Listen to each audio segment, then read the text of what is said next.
Yeah, so it's really been an amazing journey of infusing people from all cultures, all backgrounds, all religions, because that's what this Monday represents. It's a place for everyone to find peace, to find harmony, to come together as communities and realize fundamentally we all share the same underlying values as humans. And that's what we want to spread, that's what we want to share. And all these carvings, they really represent that. I mean, the UAE skyline is carved into a mandir. Where have we ever seen that before? Falcons. We know our mandirs have peacocks and we have elephants, but this mandir has camels and it has falcons because it's also a nod to where we are, in the desert, in the middle of the desert where we've brought the holiest rivers, Ganga, Yamuna and Saraswati. There were also Aztec carvings here, talking about... Yeah, what's the significance of that? I understand that several civilizations also have kind of been weaved into this. Exactly. And it's really, again, to show in every part of this mandir how it's about multiple communities and cultures, and we can learn so much from ancient civilizations. So we wanted to incorporate into the mandir all these stories that teach values, they teach lessons that... I'll just come back to you. I see here singer Sonu Nigam. Sonu Nigam, hi, good evening. Nice to meet you. Akshita from India today. Wonderful temple. What do you make of it? First impression? Adbhut kahenge, it's beautiful. I still have to go inside, but yeah, from outside, it's a very, very divine visual. And to be in Emirates and to see the love outpouring, it's kind of a sign of very divine bonding between two beautiful nations. You've had the honor of being part of the Pran Pratishta at the Ram Mandir, now here for the BAP's Mandir as well. Blessed moment. My good fortune that I am getting to. I was the first voice to be heard in Ram Mandir. I'm the last one to be seen before Modi over here. That's a wonderful, wonderful moment. But also, what do you think this means to have a temple in the middle of the Middle East, to have a temple here in UAE? The world is becoming harmonious. The world is becoming a beautiful place to live. This is how the world should be. The world should be respecting each other's culture, religion. And this is also symbolic of two belief systems coming together. We have 7 pillars over here, which are an ode of respect to the 7 Emirates.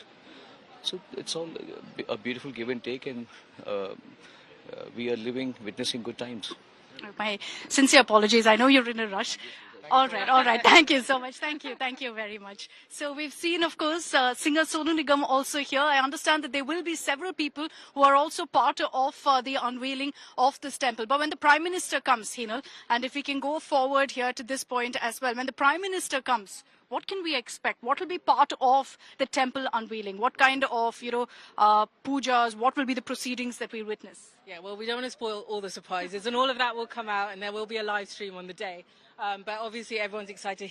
The Honourable Prime Minister, is very excited. He was here when it was announced that there will be a temple here. His close relationship with the UAE leadership as well. So it will be a very harmonious day. I'm sure.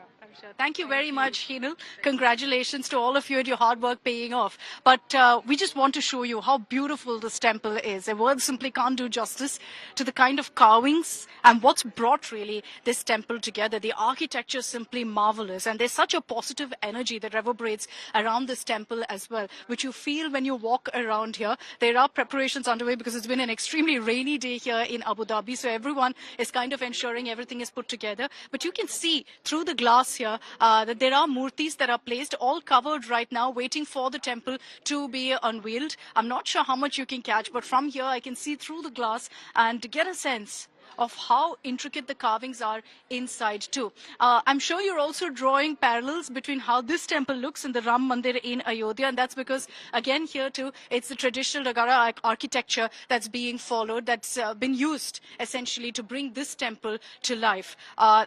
For the last many years, from 2019 to now, we've been seeing, of course, work on this particular temple. And there's a beautiful story also about how they've ensured that every single point of this temple has a significance. For example, the fact that also you heard from Hinal there about the message of secularism, the message of everyone coming together, which is coming through with a Muslim king having donated land for this mandir, for a Hindu temple.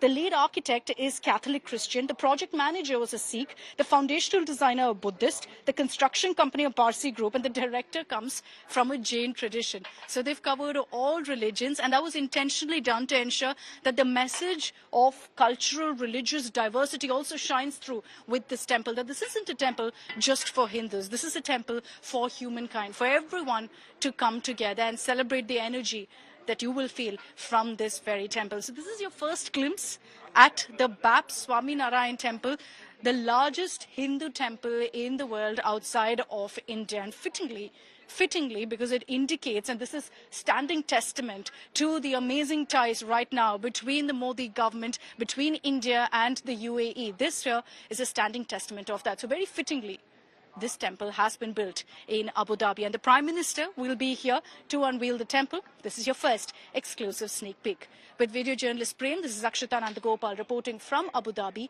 for India Today. So the Prime Minister will be touching down here in Abu Dhabi tomorrow. He's got a packed schedule ahead. Two big highlights. One, of course, the inauguration of this beautiful temple. The other is the Alan Modi event. But besides that, what we've been seeing is that the Modi government has put a big deal of focus, really, on ties with Middle Eastern nations, including UAE, which is also translated to what we witnessed in Qatar with the release of 8 Indian Navy men. 7 of them who are back home. That's the result of the Modi government putting the focus on bettering ties with countries like the UAE and Qatar. Our next report, we decode for you what the 7th visit of Prime Minister Modi to the UAE is all about. Abu Dhabi में आकर और आपसे मिलकर मुझे बहुत खुशी हो रही है।